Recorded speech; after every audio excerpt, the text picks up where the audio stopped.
My name is Iris Tao. I'm a White House correspondent for NTD, the sister media of the Epoch Times. So more than 2 years ago, it was a Saturday morning in broad daylight. I was on my way to work, and a young man with a black ski mask pointed a gun at my face and threatened me to hand over my phone, my wallet, my laptop, and everything else. It's really amazing that you weren't shot. We had a very dark cloud over the world. That was a very, very bad thing that came out of Wuhan, which I said it came out of Wuhan. That's where it came from. We don't allow windmills, and we don't want the solar panels that I was speaking with the secretary about, because they take up, thousands of acres of our farmland. You see these big ugly patches of black plastic that comes from China. This is something given to me by Mark Zuckerberg. And you'll see, this is AI now. I never understood. I said, well, because I built shopping centers, and for $50 million, you can build a very nice shopping center. So I never understood when they said 50 billion for a plant. I said, what the hell kind of a plant is that? But when you look at this, you understand why it's 50 billion. So this is one he's building in Louisiana. That's Meta, Facebook, as people understand it to be. But look at that, that's the size of Manhattan. So that's superimposed over the island of Manhattan. It takes up a big part of Manhattan. I think they say 81% of Manhattan. So these are big things, and they're going up. A lot of them are going up now. I don't know that big. Actually, Mark is building 4 of them, and others are building similar places. And when these things open up, I'll tell you what, our country, we're leading China now in AI, substantially leading China. And the reason is because we're letting them build their own electrical facilities. We would need double the energy if you take all of the electricity that we produce right now in this country, you'd have to multiply it times 2 or maybe 3 times. So 3 times more than we have right now for everything, to operate your toaster and everything else, okay? 3 times more.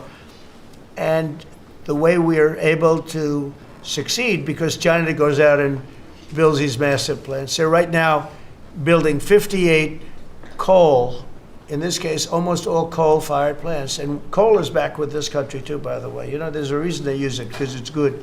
It works for them. And we call it clean coal. We don't call it coal. We call it clean, even very clean coal. But we have coal going up, we have nuclear going up. Nuclear is very much in vogue now. It's safe and inexpensive and great. We don't allow windmills. We're not allowing any windmills to go up. Unless there's a legal situation where somebody committed to it a long time ago, we don't allow windmills. And we don't want the solar panels that I was speaking with the secretary about, because they take up, thousands of acres of our farmland. You see these big ugly patches of black plastic that comes from China. And the solar is, I like solar in some ways, but for firing up your big plants, it doesn't work.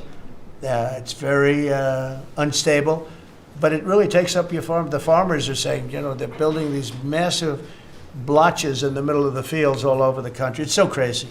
It's so crazy. So we're not heavy into that at all. And windmills, we're just not going to allow them. They're ruining our country. They're ruining everyone. If you look at, I hate to mention countries, but you look at the UK, what's happened at UK, they have energy costs have gone through the roof. It's because of wind. They want to do everything, close up the northern parts of the country. They have oil, it's tremendous. And they closed it up, and I tell them, you're my friends, but man, you're going to have a bad awakening very soon. It's going to be very bad. They're ugly, they don't work, they kill your birds, they're bad for the environment. And if you look at them from a house, your house is worth less than 50%. So I'm trying to have people learn about wind real fast, and I think I've done a good job, but not good enough, because some countries are still trying, and they're destroying themselves. Those are countries that are really destroying themselves. I hope they get back to fossil fuel, because right now, Chris, whether we like it or not, fossil fuel is the thing that works. And then you can add nuclear with it and other things, but fossil fuel is what works. If we're going to fire up those big monster factories.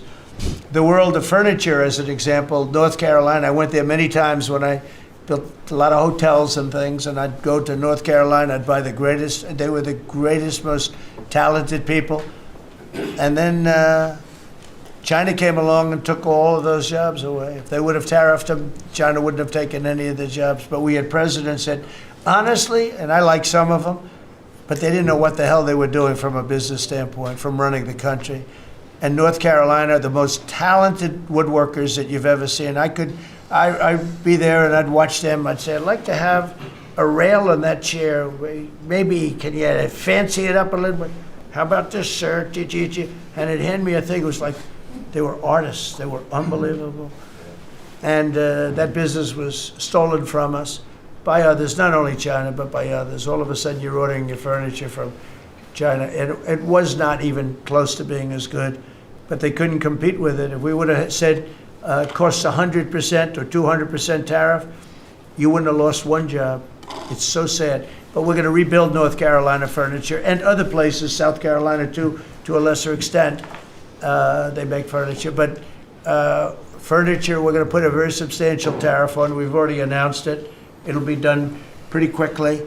And when that happens, everyone's going to start. I just tell you, North Carolina, go out and start getting the grandchildren and the children, start teaching them, because some of those incredible artists that I knew as young people, they're older people now, but they still have the talent and they have time left, but they're going to be teaching their sons and their daughters and their grandchildren, and it's going to be a beautiful thing to see. It's going to happen like magic. It's going to happen without question. It's not like, gee, I hope it happens. It's going to happen.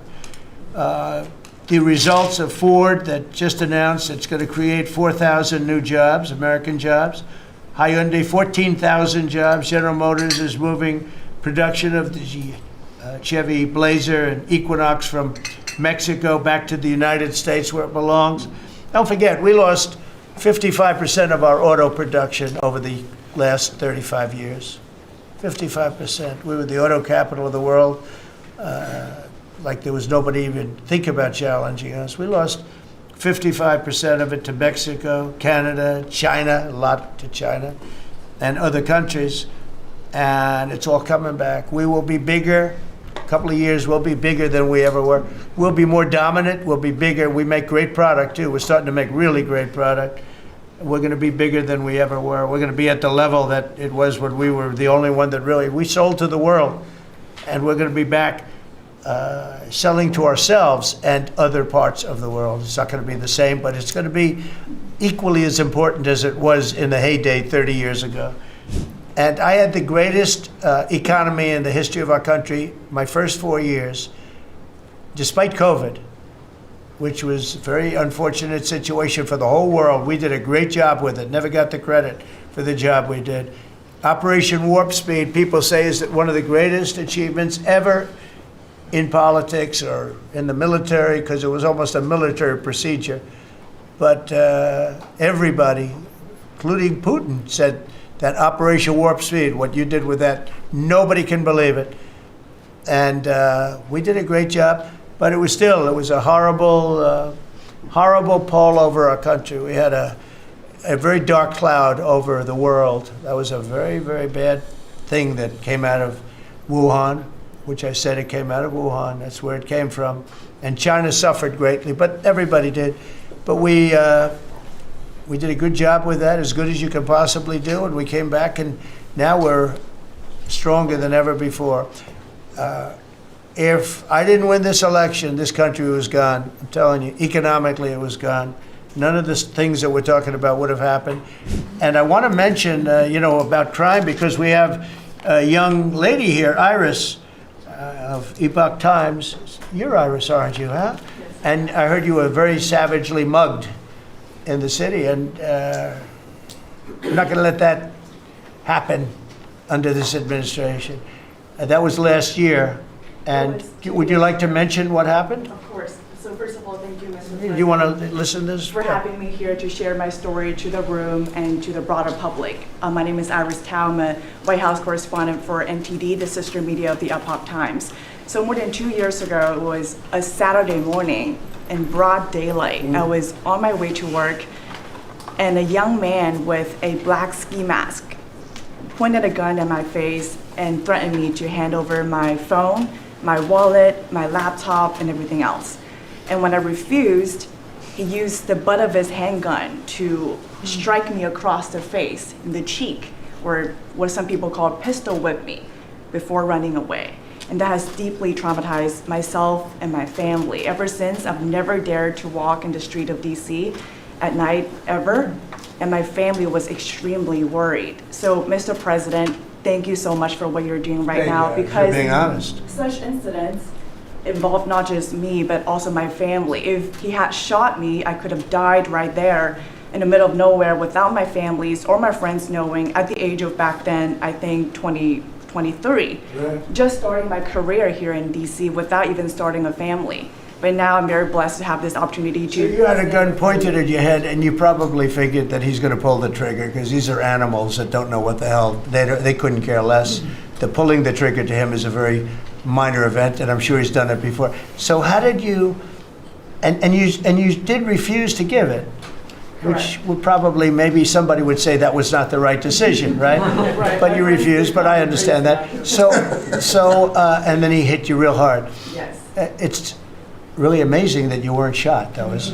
I'm very blessed, and that's why having this opportunity to stand here to share my story today. One, I'm very grateful for God for allowing me to still survive to this day, but also to Mr. President. Thank you for now making DC safer. Thank you very much. For us, for our families, for my parents, on my behalf of my parents, and now my baby on the way. Thank you so much.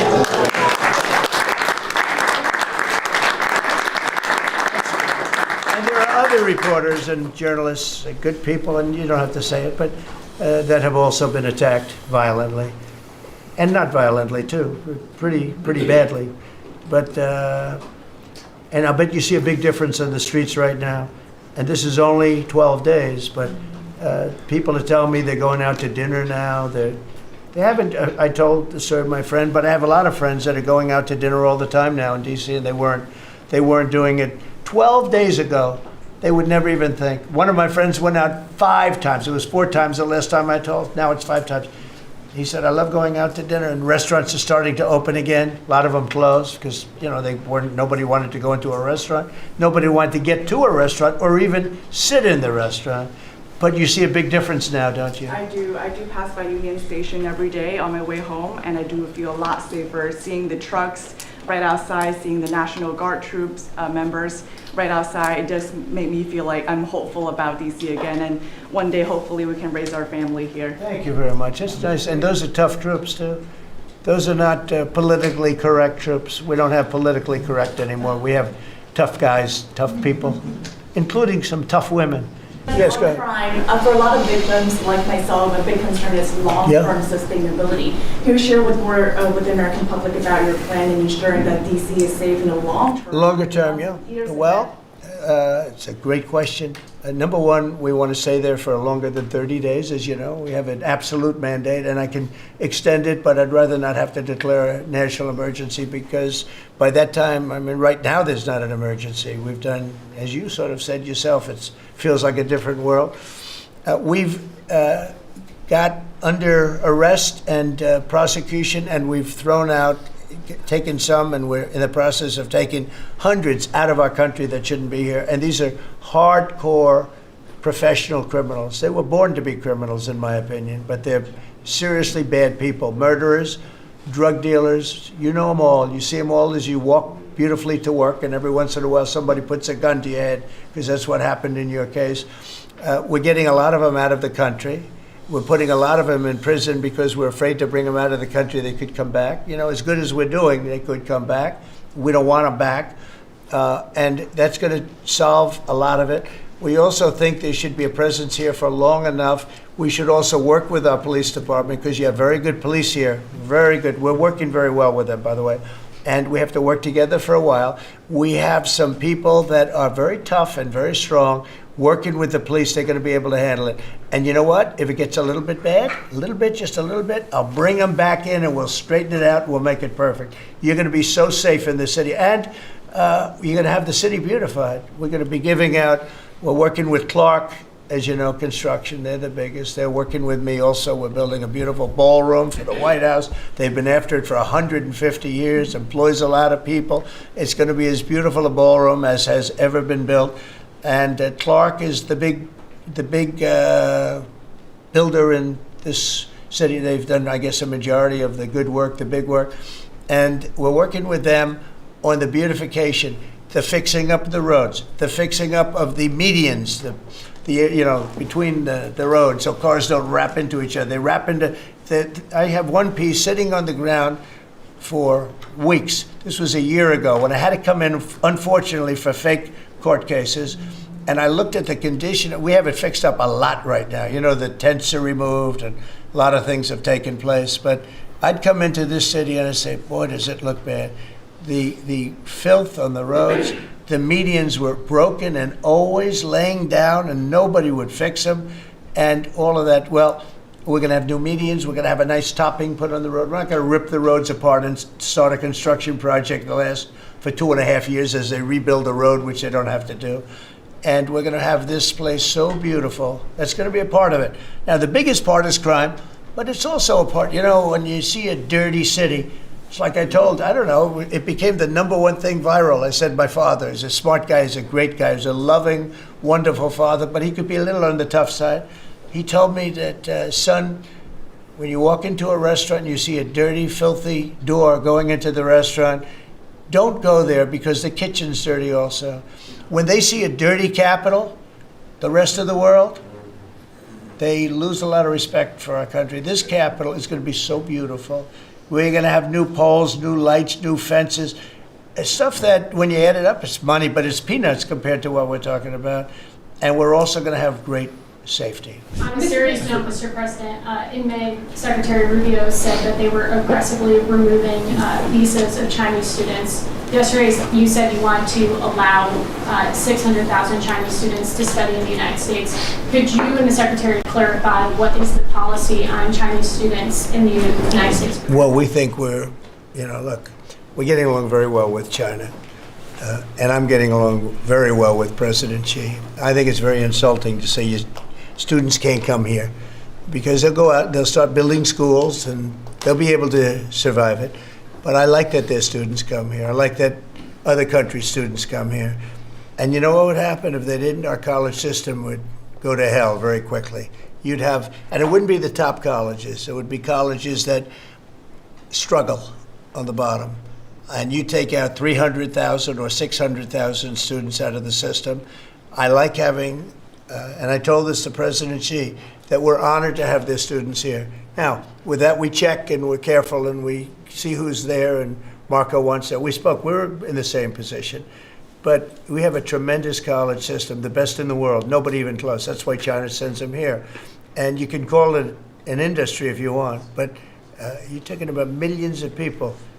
And I'm honored to have the students from China come here. And we're just getting along very well with China. And it's a different relationship than we had for years, where they took hundreds of billions of dollars, just sucked it right out of our country. They respect us again. I respect them. The relationship is very good. I think it's important that these are two very major powers, nuclear powers at that, but two very important powers. When I get along with Putin, when I get along with President Xi, when I get along with these people, that's a good thing, not a bad thing. We're tough and we're smart and we're strong. We get along. It's a lot better than not getting along. You had somebody in here before. The war should have never started with Ukraine and Russia. It would have never started. And Putin said that himself. President Putin said that himself. So we want to see college students come in from countries. There are some countries that we can't necessarily say that. These are places that have ideologies that we can't live with. So there are some areas, some countries that we can't say that, but we're honored to have the students come here. 偷偷告诉大家，我最近发现了新法宝 Royal Face 逆时奇迹系列，它有活肤露、全效精华，还有精华霜。尤其我皮肤比较偏干，所以我非常的注重保湿。保湿做得好，肌肤自然烹饪。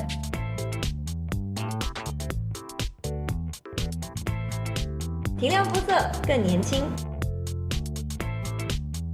抚平皱纹超有感。而且气色变好。用心保养，每天都更美一点。